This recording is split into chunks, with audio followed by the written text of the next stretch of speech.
Le clairon. Une bonne nouvelle et une double bonne nouvelle puisque l'avocat qui a gagné ce procès est notre avocat chroniqueur. Bonjour Maître Cuillache. Bonjour Clément. Et merci d'être avec nous. Alors c'est une bonne nouvelle, c'était une longue affaire judiciaire puisque ça a commencé en 2018. Un site avait été fermé, est-ce qu'on peut le citer, donner son nom ? Oui, absolument, c'est le site La Gauche m'a tué, la page en fait Facebook qui renvoyait à ce site La Gauche m'a tué, qui à l'époque était un site qui fonctionnait très bien, monté par Oui. votre confrère Tout à fait. Mike Borowski, et qui a été de manière totalement intempestive fermé par Facebook à l'époque, sans aucune raison ni technique, ni aucune raison arguée par Facebook. Et donc nous avons sollicité en référé la réouverture de cette page, et magie de la procédure, le matin du référé, eh bien la page s'est trouvée miraculeusement réouverte. Donc, Donc le ton référé c'est en urgence. Donc absolument. ouais. Donc n'avait plus lieu d'être, on s'est désisté. Et quelques jours plus tard, la page était de nouveau fermée. Pas de peau. Et donc là, Mike Borowski m'a demandé d'agir au fond. Et c'est là qu'on a commencé le chemin de croix. Le boulot, ouais. Exactement, vu que, comme vous le rappeliez, la procédure date de 2018 et on a eu le jugement simplement en 2024. Quand ça, en 2024 ? Au mois de mai, me semble-t-il. D'accord. Alors, juste pour rappeler, vous l'avez dit, La Gauche m'a tué. À l'époque, c'était en 2018 un site très regardé, qui avait vraiment un certain écho et qui était d'ailleurs connu du monde politique. Donc c'était ça qui jouait un rôle. Donc on voit bien ici Facebook. D'ailleurs, on reviendra sur l'évolution de Facebook. Facebook est devenu Meta, mais on voit bien comment Facebook, visiblement, pouvait voir d'un mauvais œil un site, une page Facebook qui n'allait pas forcément dans ce sens. Et donc cette page est fermée, et là vous décidez d'attaquer sur le fond, sauf que vous attaquez devant le tribunal correctionnel. Non, devant le tribunal de commerce, précisément. Oui. Et c'est là où il y a une petite innovation juridique. C'est que, à de nombreuses reprises, les grands GAFAM, Facebook, Twitter, YouTube, etc., avaient déjà été attaqués. Et à chaque fois, d'ailleurs, nos adversaires ont produit une jurisprudence très, très fournie au soutien de leurs propres conclusions. Bien, à chaque fois, les fondements n'étaient pas les bons et les demandes étaient systématiquement retoquées. Donc, je veux dire que jusqu'à maintenant, personne n'avait gagné pour effacement d'une page, etc., contre Facebook. Voilà, à ma connaissance, non. Je suis prêt à écouter n'importe quelle transmission. Enfin, en tout cas, c'est très rare si ça a été fait. Et la jurisprudence va dans le sens de Facebook et en général des Absolument, mais des sauf GAFAM. que nous sommes dit, il faut qu'on prenne un angle un peu original, et nous avons considéré le rapport entre sociétés. Facebook étant une société commerciale à but lucratif, et ma cliente, La Gauche m'a tué, était aussi sous forme de société. Donc nous avons décidé d'attaquer sur le plan commercial, en disant, écoutez, il y a un contrat entre nous, nous faisons d'ailleurs de la publicité via Facebook, vous devez donc maintenir votre obligation qui est de nous rendre ce service, c'est-à-dire de maintenir la page ouverte. Et c'est sur ce fondement que le tribunal nous a donné raison en disant effectivement, il y a bien une relation contractuelle de nature commerciale et vous n'avez pas à rompre comme ça de manière arbitraire et unilatérale votre contrat. Et donc nous avons gagné sur le fond et été indemnisés au titre du droit à l'image par le tribunal de commerce qui a donc condamné... Donc la page a été rouverte. Alors la page depuis lors avait fermé, mais la société a obtenu une indemnisation au titre de la perte de valeur due à l'image. D'accord, donc c'est quand même une grande première. Et ce qui est très très intéressant, évidemment, c'est non seulement cette victoire pour une page fermée. De toute façon, toute victoire, même particulière, sont des bonnes victoires. Mais c'est surtout qu'a priori, ça peut faire jurisprudence parce que le Facebook Meta n'a pas souhaité faire appel. Meta, Facebook qui est devenu Meta, comme vous le rappeliez, n'a pas interjeté appel. Je pense par souci stratégique de ne pas donner plus d'importance à cette décision. Parce qu'évidemment, s'il y avait eu appel, confirmation par la Cour d'appel de Paris et éventuellement cassation, ça aurait pu donner une surface médiatique et juridique bien plus importante à cette décision. Il n'en demeure pas moins que la décision est définitive en droit français, l'appel n'ayant pas été interjeté.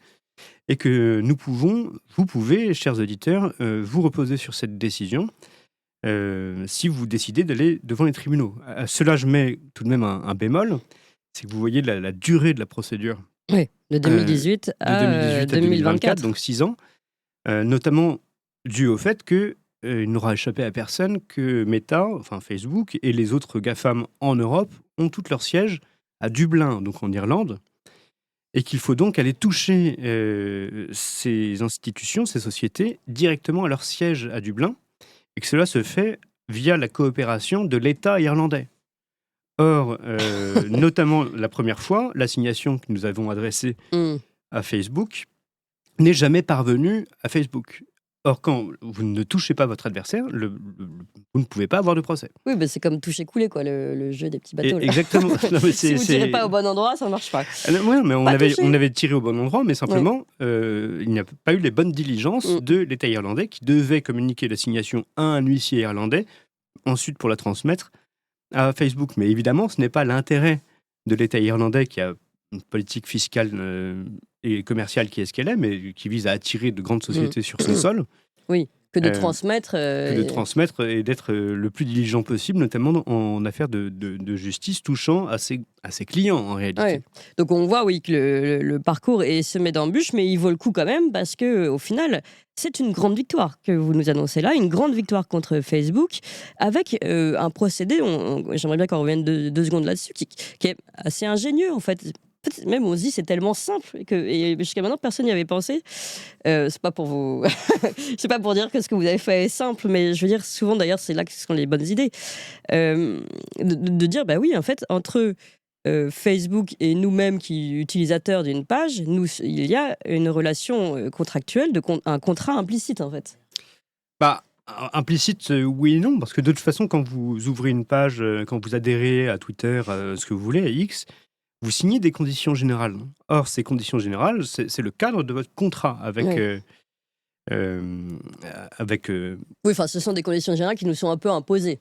Absolument, mais alors précisément, comme elles nous sont imposées, c'est ce qu'on appelle un contrat d'adhésion, et donc ces clauses doivent être interprétées en faveur de la partie faible, en tout cas en droit français. Ce qui est intéressant dans ce dossier, c'est que d'une part, le juge français s'est reconnu compétent pour connaître de l'affaire, au motif que la prestation de service était exécutée sur le sol français, la société était une société de droit français, et donc elle a interprété à la lumière du droit français le contrat unissant Facebook et ma cliente. Oui, mais là, c'est très intéressant parce que d'abord, premier renseignement, c'est une excellente nouvelle pour nous tous qui avons tous peur d'être censurés, franchement, il faut le dire, par ce genre de GAFAM comme Meta, même si Mark Zuckerberg dernièrement a un peu retourné sa veste parce que, évidemment, voyant le pouvoir changer de couleur, il a avoué qu'il avait fait justement des censures, qu'il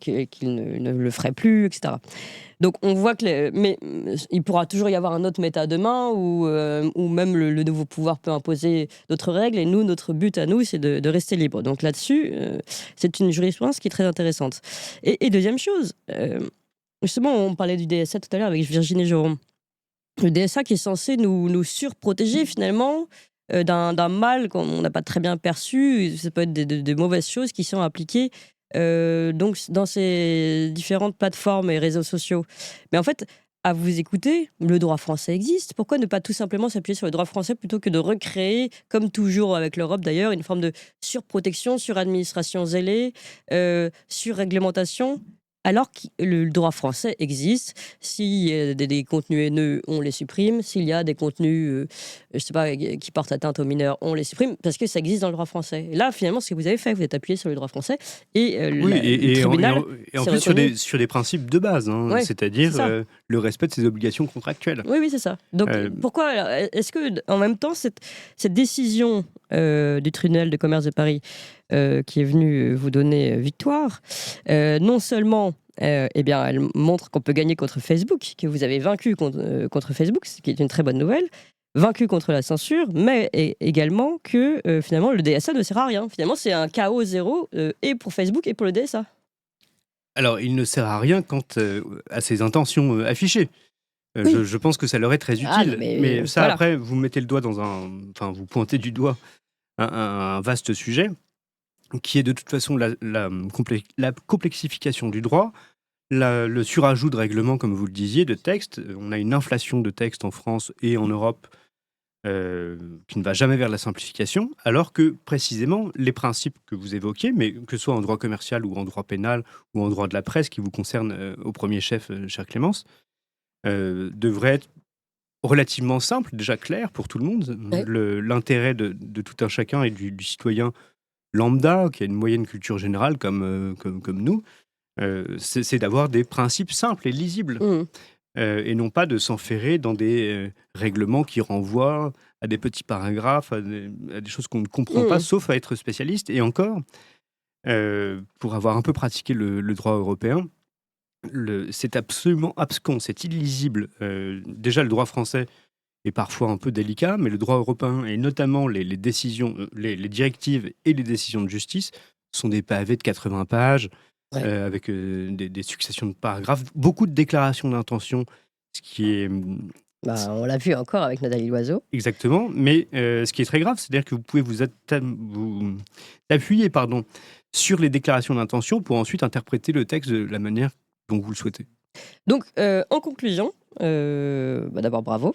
Merci. Est-ce qu'on peut être optimiste désormais, non seulement pour préserver sa liberté d'expression sur Facebook et autres, en ayant un bon avocat, et plus généralement, est-ce que vous êtes optimiste sur ce qui se passe en ce moment, on le sait, Elon Musk qui reprend le pouvoir, qui montre qu'on peut faire les médias autrement qu'avec les médias mainstream qui sont subventionnés, le DSA qui panique, enfin l'Union européenne qui panique, mais on voit, et on le voit encore avec Virginie Joron tout à l'heure, les limites à leurs propres arguments. Est-ce que, en général, donc, vous êtes plutôt optimiste? Alors, en général, je suis pas très optimiste. Oui, non, mais là, sur ce. Simplement, il est indéniable qu'il y a un vent d'air frais là qui souffle, et ça, c'est réjouissant. Sur le fond, je voudrais dire quand même une chose. Parce que vous m'avez félicité, c'est gentil, merci beaucoup Clémence. Mais je voudrais féliciter Mike Borowski, Oui. parce que il s'est quand même engagé dans une procédure extrêmement longue. Il m'a fait confiance alors que je lui avais dit dès le début que c'était pas du tout gagné, que ça allait être long, que ça allait Oui. être dur, que ça allait lui coûter de l'argent. Je pense que là, même s'il a gagné quelques dommages et intérêts à la fin, ça n'a pas dû rembourser intégralement les frais de procès. Mmh. Parce qu'en face, ils Eh nous oui, ont vous quand avez même un gros morceau. mis beaucoup de choses trappes. Je tiens à dire d'ailleurs par parenthèse que nous avions également assigné Facebook France, mais que pour le coup, ça c'est une petite défaite. La justice française n'a pas validé le fait que nous assignions la filiale, donc Facebook France, de Facebook Irlande. Et ça, c'est un vrai souci. Ça veut dire que vous êtes obligé d'attaquer à la tête à chaque fois. Et donc, avec toutes ces entraves au niveau européen qui peuvent exister. Oui. Donc voilà, tout n'est pas blanc. Mais ce que je voulais dire, donc féliciter Mike Borowski et dire oui, accrochez-vous. Après, il faut avoir des nerfs solides, parce que nous avons des adversaires qui ne nous épargnent rien, qui ont des moyens incommensurables Bien sûr. par rapport aux nôtres. Et surtout pour qui le temps joue pour eux. Donc, Oui, bien sûr, ils ont tout intérêt à faire durer justement ce temps qui ne leur coûte rien, tandis que vous êtes en procès. Mais c'est comme Virginie Joron tout à l'heure, avec son histoire de remettre en question le vote pour cette commission. C'est un tout petit caillou, comme elle disait, mais si on Absolument. empile tous ces petits cailloux ou tous ces petits morceaux de bois, ben on fait un barrage et puis on fait exploser le et système. vous savez comme on appelait le petit caillou à Rome, c'était le scrupulus, le scrupule. Et vous savez qu'un petit caillou dans la chaussure d'un soldat romain peut ralentir toute la colonne. Et ben voilà. Parce qu'il suffit d'un seul qui marche moins vite pour que tout le monde aille moins vite. La victoire des petits cailloux. Merci Exactement. beaucoup, Merci à vous. Maître Cugnage d'Apreval.